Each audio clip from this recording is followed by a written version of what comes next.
Parcoursup bien parti pour durer. En tout cas, le nouveau ministre de l'Éducation nationale n'y touchera pas. C'est ce qu'a expliqué Pape Ndiaye dans une interview aux Parisiens. À ce stade, près de 85% des élèves inscrits ont reçu une proposition pour l'année prochaine. Quant aux autres, ceux qui n'auront rien au mois de septembre, et certains partent étudier à l'étranger, notamment en Belgique. Oui, c'est ce que font 17 000 étudiants en France chaque année. Justement, ils ont expliqué ce choix à notre correspondante à Bruxelles, Laura Van Lerberg.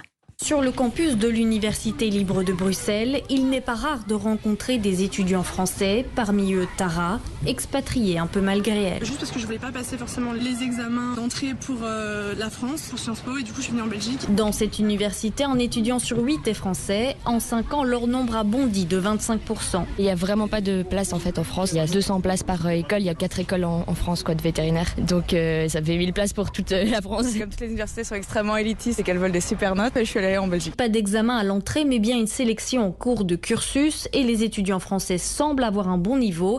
Nadine Postio, vice-rectrice de l'Université libre de Bruxelles. Ce sont des étudiants qui s'intègrent très bien. Et vraiment, plus d'une fois, on s'est demandé pourquoi leur pays n'a pas voulu les garder. Mais aucun quota d'étudiants étrangers ni barrière. La situation peut donc inquiéter. Ce qui pose problème ici, c'est l'arrivée massive qui déséquilibre complètement nos établissements. Si je prends l'exemple de la faculté de pharmacie, en première année, maintenant, il y a plus d'étudiants français que d'étudiants belges. Chaque année, la Belgique dépense 150 millions d'euros pour financer les étudiants français. Le reportage de Laura Van Lerberg, correspondante à Bruxelles pour Europe 1.